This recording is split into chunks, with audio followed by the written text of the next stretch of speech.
Well-known Z patriot Maxim Kalashnikov acknowledged that the war against Ukraine is becoming destructive for Russia, primarily in economic terms.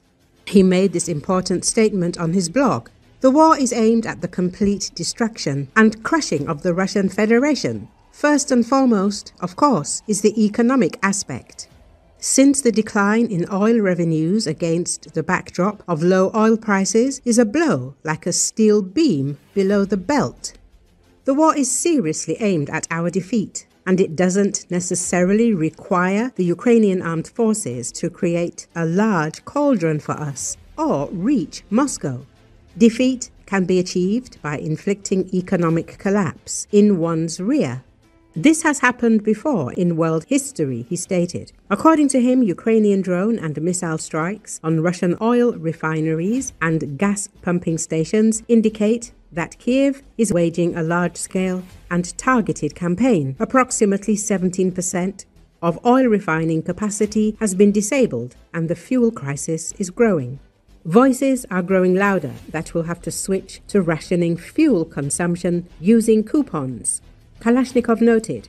Military observer and IDF officer Yigal Levin agreed with his assessment. He said Ukraine's attacks on pipelines and refineries represent a deliberate strategy.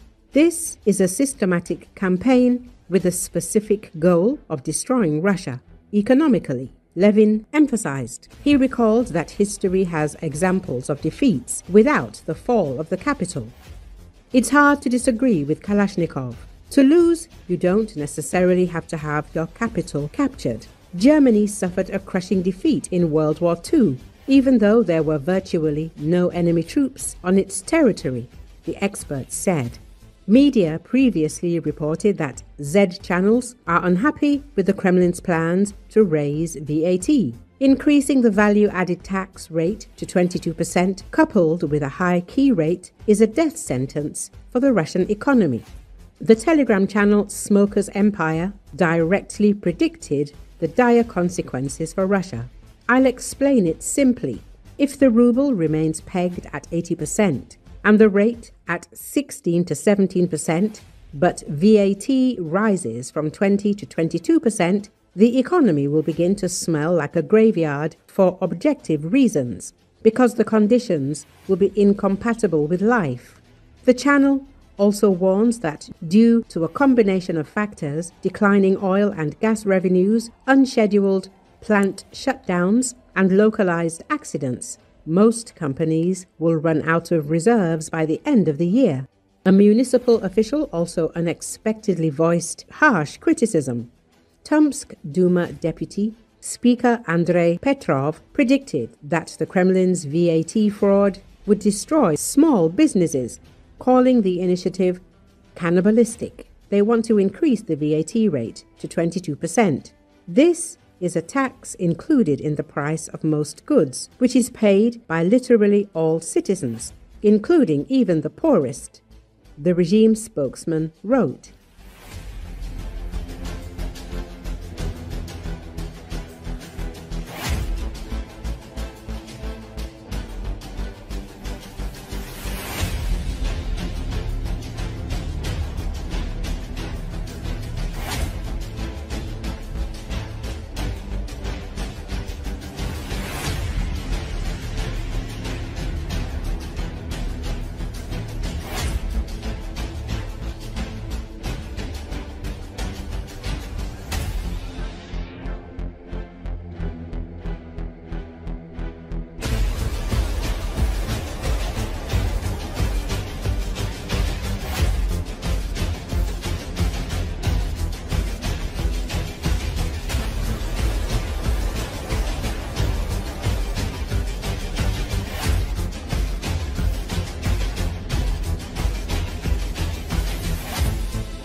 During a closed-door meeting with US President Donald Trump at the UN General Assembly in New York, Volodymyr Zelensky requested Tomahawk missiles, according to the British newspaper The Telegraph. Citing sources, the newspaper writes that the meeting was perceived as extremely positive. The Ukrainian president urged the high-tech weapon systems like the Tomahawk would help Vladimir Putin negotiate a peace agreement. After the meeting, during a conversation with reporters, Volodymyr Zelensky said Trump agreed to his request for a long-range cruise missile that would put Moscow within striking distance of Kiev. However, there is no confirmation yet that the US will agree to transfer Tomahawk missiles to Ukraine. The newspaper notes that with a range of over 2,400 kilometers and a warhead weighing 450 kilograms, these cruise missiles are far more effective than any similar long-range weapons provided to Ukraine by Western allies. As reported during US President Donald Trump's second term, the terms of American arms supplies to Ukraine initiated by his predecessor, Joe Biden, were changed. NATO must now purchase weapons from the US for distribution to Ukraine. The first 2 packages worth $500 million have already been delivered. Experts are assessing the possibility of expanding the list of weapons that could be transferred to Ukraine under this mechanism, specifically including Tomahawk missiles. Aviation expert Valery Romanenko says this is a distant prospect. At the same time, retired US Army Colonel Frank Sobchak says there is no single weapon that could change the course of a war. The transfer of American Tomahawk missiles to Ukraine could radically alter the balance of power on the front. According to experts, their range will be sufficient to strike targets not only in the European part of Russia, but also deep into the country, as far as the Urals and Siberia. These missiles could reach Tyumen in the east, as well as Murmansk and Arkhangelsk in the north. In total, approximately 60 regions of the aggressor country would be within their range. Among the most significant targets are Moscow and the Moscow region, as well as St. Petersburg and the Leningrad region. The Tomahawk is an American cruise missile manufactured by Raytheon. It is a long-range strategic and tactical missile.